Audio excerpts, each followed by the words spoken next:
গায়ে জ্বললো না এটা দেখার সময় আমাদের নেই। মারা 5 ঘন্টা কাজ করে 8 ঘন্টার বেতন পাবেন ইনশাআল্লাহ। তবে সেই 3 ঘন্টার বেতন শিল্প মালিকদেরকে দিতে হবে না, এটা দিতে বাধ্য থাকবে সরকার। একটা সমাজের ভিত্তি হচ্ছে পরিবার। পরিবার যে সমাজের সুন্দর, সেই সমাজ সুন্দর হয়। পরিবার যেখানে এলোমেলো, সেই সমাজ ধ্বংস হয়ে যায়। আমরা আজকে ধ্বংসের মধ্যে পড়ে গেছি। এই সমাজকে ধ্বংসের হাত থেকে উদ্ধার করতে হবে ইনশাআল্লাহ। আমরা একটা কল্যাণ রাষ্ট্র করতে চাই। সরকার সবার কাছ থেকে ট্যাক্স নেয়। সরকারের দায়িত্ব হলো সমাজের চাকা চালু রাখা। সরকারের দায়িত্ব হচ্ছে ওই সমস্ত মাদের বাকি 3 ঘন্টার বেতন পরিশোধ করা। কল্যাণ রাষ্ট্র যেদিন কায়েম হবে ইনশাআল্লাহ পর্যায়ক্রমে এই দেশ সেই জায়গায় গিয়ে উপনীত হবে। প্রথম দিনে হবে না, নিশ্চয়ই একথা জনগণ বুঝে। জনগণের ধৈর্য এবং সহযোগিতা আমাদের লাগবে। জনগণের যদি আন্তরিক সহযোগিতা এবং ধৈর্য পায় ইনশাআল্লাহ তা হবে। বলবেন ঠিক আছে, বেতন না হয়ে দিলেন, 3 ঘন্টা যে খালি হয়ে গেল, সেই কাজের গ্যাপ কিভাবে পূরণ হবে? দুনিয়ার বহু দেশে পার্ট টাইম সরকারি জব আছে। অনেক মহিলা 8 ঘন্টা সময় দিতে পারবে না, বাসার বাইরে তার বাচ্চা আছে, সংসার আছে, এই জন্য জব ছেড়ে দেয়। তারা যখন দেখবে 3 ঘন্টারও আমার একটা সুযোগ আছে, বলবে ঠিক আছে, সেই 3 ঘন্টা আমি আমার প্রয়োজন পূরণ করে আসি। এখানে জব আরো বেড়ে যাবে, একজনের সাথে আরো 1/2 জন যোগ হয়ে যাবে। সুতরাং আগে যদি 100 জন জব পেয়ে থাকে, এখন 150 জন পাবে ইনশাআল্লাহ। এইভাবে জবের সংখ্যা বেড়ে যাবে। কিন্তু আমরা কোনো মাকে কাজ করতে বাধ্য করব না। যার প্রয়োজন আছে, যোগ্যতা আছে, কাজ তার হাতে সম্মানের সাথে তুলে দেব। তার নিরাপত্তা কর্মক্ষেত্রে বিধান করা হবে ইনশাআল্লাহ। সম্মানিত ভাইয়েরা, এরপরে যদি কোনো শিল্প, কোনো ইন্ডাস্ট্রি মহিলাদেরকে কাজে নিতে না চায়, সরকার নীতিমালা করে দেবে যে এতটুকু নিতে হবে। কেউ যদি না আসে, পুরুষ দিয়ে পূরণ করেন, অসুবিধা নেই। আবার মহিলাদের মাঝে, নারীদের মাঝে কেউ যদি বলেন যে আমি 8 ঘন্টা কাজ করেই 8 ঘন্টার বেতন নিতে চাই, তাকে সম্মানিত করা হবে বাড়তি ইনশাআল্লাহ। তিনি যে সম্মানটা দেখালেন রাষ্ট্রকে, এই জন্য তাকে সম্মানিত করা হবে। সম্মানিত করার বহু রাস্তা খোলা আছে। কাউকে বাধ্য করা হবে না, কাজ করতেও কাউকে বাধ্য করা হবে না, কাজ থেকে বিরত থাকতেও বাধ্য করা হবে না। এটা থাকবে অপশনাল চয়েস, অল্টারনেট চয়েস। এমন হলে কার সুবিধা? গরম ভাতে বিলাই ভেজা। কারণ ওই ভাতে মুখ দিলে বিড়ালের মুখ পুড়বে। আমরা ঘুণে ধরা সমাজের আমূল পরিবর্তন চাই। একটা ঝাঁকুনি দিয়ে সমস্ত মহিলা আমরা ঝরাই দিতে চাই ইনশাআল্লাহ, বিইজনিল্লাহ। আমরা পারবো না, আল্লাহ যদি আমাদেরকে তৌফিক দেন ইনশাআল্লাহ আপনাদেরকে সাথে নিয়ে আমরা পারবো। আজকে মায়েদের ব্যাপারে কথা বলার আমার উদ্দেশ্য ছিল। আপনারা কি খুব কষ্ট পেয়েছেন? এখন বলবেন আমাদের থাকলোটাকে গেল তো, সব গেল, সব তো ওনাদেরকে দিয়ে দিলেন। যেই স্বামী তার স্ত্রীকে রানীর আসনে প্রতিষ্ঠিত করে, সেই স্বামী রাজা হয়। আর যেই স্বামী তার স্ত্রীকে অপমান করে, সেই স্বামী কামলা হয়। আপনারা রাজা হতে চান না কামলা হতে চান? 2 নম্বর, ওই স্ত্রী যিনি মর্যাদা পাবেন, সম্মানিত হবেন, তিনি চিন্তা করবেন আমার যে স্বামী আমাকে এতটা সম্মান দিয়েছে, আমারও দায়িত্ব আছে তাকে সম্মান দেওয়া। সুতরাং এই সংসার শুধু ভালোবাসার হবে না, এই সংসার সম্মানে সম্মানে ভরে যাবে ইনশাআল্লাহ। আমরা সেই পরিবার, সেই সম্মান গঠন করতে চাই। আজকে কি হয়েছে? ওই সম্মান, ওই মর্যাদা, ওই ভালোবাসা না থাকার কারণে সন্তানরা বিপদগামী হয়। পুলিশ অফিসারের মেয়ের হাতে অফিসার নিজে এবং তার স্ত্রী টুকরা টুকরা হয়। যেই পুলিশ অফিসার সমাজের নিরাপত্তা বিধান করবেন, দুঃখজনকভাবে তাকে সেই পরিণতি বহন করতে হয়। এটা কি জন্যে? ওই মেয়ের শিক্ষার অভাব ছিল না, ওই মেয়ের সুশিক্ষার অভাব ছিল। আমরা মায়েদের এই মর্যাদা প্রতিষ্ঠিত করব, সমাজের প্রত্যেকটি শিশুকে সুশিক্ষিত করে ইনশাআল্লাহ।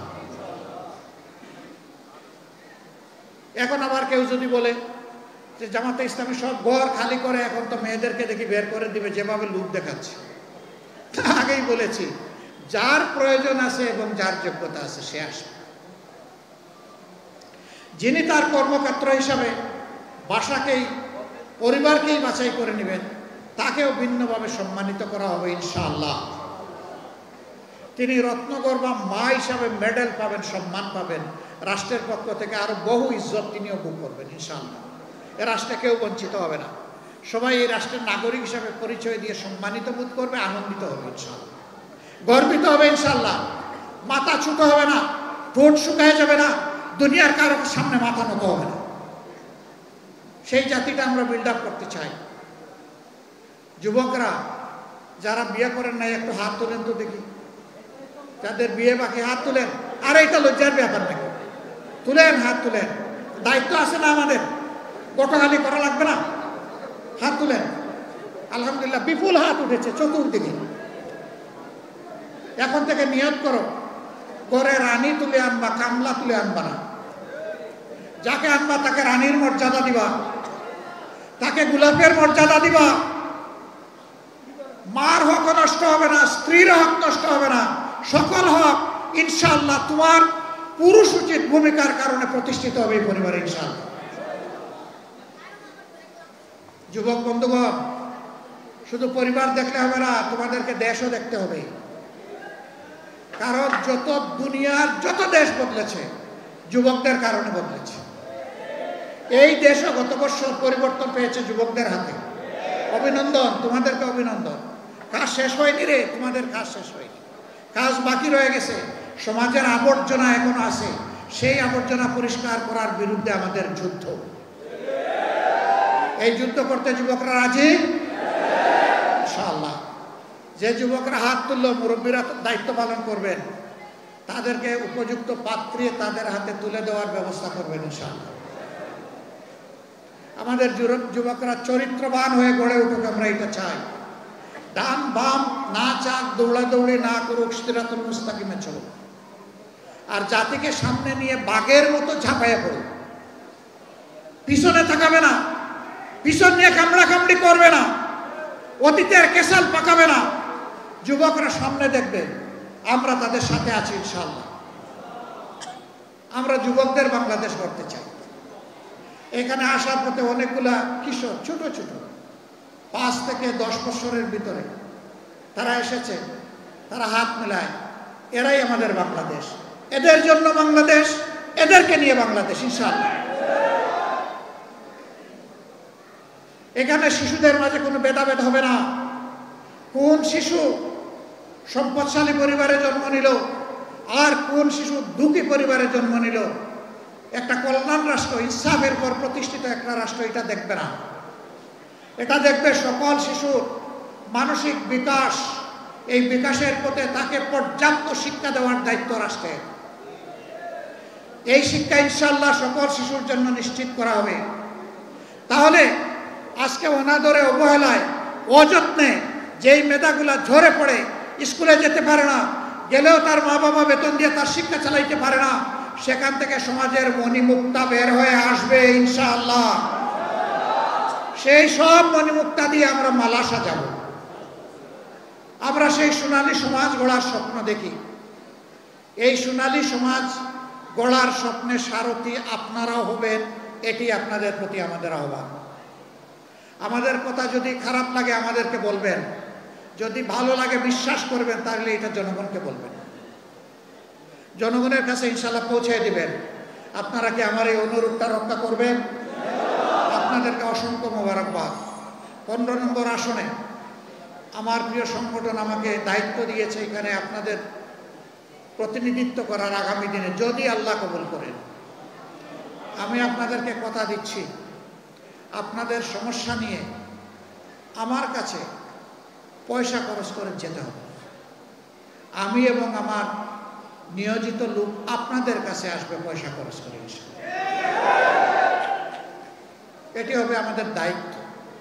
সমাজের মৌলিক সমস্যাগুলো সমাজের মাঝারি সমস্যাগুলোকে, সমাজের ছোট সমস্যাগুলোকে, এমনকি ব্যক্তি পরিবারের সমস্যাগুলোকে, সেটা জানা হবে আমাদের দায়িত্বের অন্তর্ভুক্ত।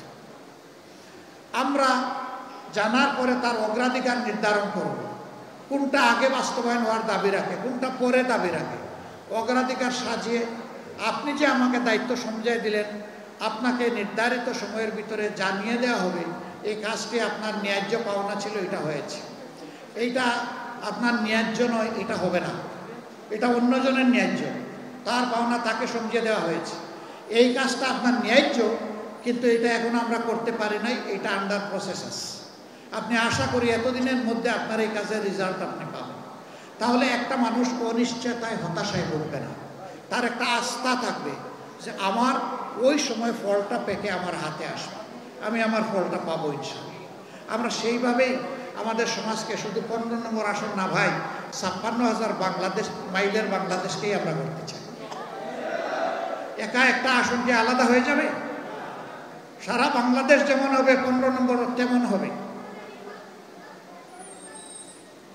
অসংখ্য সমস্যা এখানে আছে, আমি ঘুরে ঘুরে বোঝার চেষ্টা করছি, আপনাদের থেকে শোনার চেষ্টা করছি। মিটিংগুলোর মাঝখানে যাদের সাথে বসার সুযোগ পাই তাদেরকে জিজ্ঞেস করছি কি কি বিষয় বলেন, শুনি, এরপরে নিজের চোখ দিয়ে ওগুলো দেখার চেষ্টা করি, নিজের বিবেকের সাথে মিলানোর চেষ্টা করি। আমি মানুষটা অমর নয়, মরেই তো গেছিলাম 19 জুলাই, আল্লাহ আমাকে সেকেন্ড লাইফ দিয়েছেন, আলহামদুলিল্লাহ। আপনারা দোয়া করেছেন, আমি আপনাদের কাছে কৃতজ্ঞ ঋণী। দোয়া করবেন হায়াত আল্লাহ যতটুকু দিবেন সেই হায়াতটা যেন মানুষের কল্যাণে হয়। আপনারা একটু দোয়া করবেন তো। আমি কিন্তু আপনাদের কাছে বুট চাই নাই, মন খারাপ করছে? সবাই তো এসে বুট চাই, আমি যে চাইলাম না এটা কি আমার অপরাধ? কেন আমি চাই নাই জানেন? আমি বিশ্বাস করি আল্লাহ আপনাদের প্রত্যেককে পর্যাপ্ত বিবেক দান করেছেন, কোনটা ভালো কোনটা মন্দ, কোনটা ন্যায় কোনটা অন্যায়, আগামীর জন্য কোনটা কল্যাণকর হবে এবং কোনটা কল্যাণকর হবে না তা বোঝার জন্য আমি বিশ্বাস করি আপনারা সকলে যথেষ্ট। এবং আমি এটাও বিশ্বাস করি যে আল্লাহ তাআলা জ্ঞানের নিয়ামত আমার থেকে আপনাদেরকে বেশি দিয়েছে, এটা আমার আস্থা, আপনাদের প্রতি এটা আমার সম্মান বোধ, আমি এটাই মনে করি। এই জন্য আমার চাওয়ার প্রয়োজন নেই, আপনিই ঠিক করবেন আগামী দিনে আপনি কাকে আপনার আমানত সমঝাবেন। আল্লাহ আমাদের সবাইকে আগামী দিনে সঠিক সিদ্ধান্ত নেওয়ার তৌফিক দান করুন। আমরা এই কয়টা মানুষ সিদ্ধান্ত নিলে হয়ে যাবে না তো, গোটা সমাজের সহযোগিতা লাগবে। এই জন্যে আমার যে কথাগুলো সঠিক মনে করেন আমি অনুরোধ করব যে আমার মতো করে আপনারা মেহেরবানি করে সমাজের মানুষের কাছে এই কথাগুলো পৌঁছায় দিন। আল্লাহ তাআলা এর বিনিময়ে আপনাদের ইজ্জত বাড়িয়ে দিন আর এই সমাজের মুক্তির ব্যবস্থা আল্লাহ করে দিন। আল্লাহ তাআলা আগামীর একটা পরিচ্ছন্ন বাংলাদেশ, একটা বেজাল মুক্ত বাংলাদেশ, একটা স্বস্তির বাংলাদেশ, একটা সম্মানের বাংলাদেশ, আমার যুবকদের মন ভরে কাজ করার একটা বাংলাদেশ আল্লাহ তাআলা আমাদেরকে দান করুন। আপনাদের সবাইকে ধন্যবাদ, অসংখ্য মোবারকবাদ, গভীর কৃতজ্ঞতা। আসসালামু আলাইকুম ওয়া রাহমাতুল্লাহি ওয়া বারাকাতুহু। আল্লাহ হাফেজ। বাংলাদেশ জিন্দাবাদ, বাংলাদেশ জামাতে ইসলামী জিন্দাবাদ।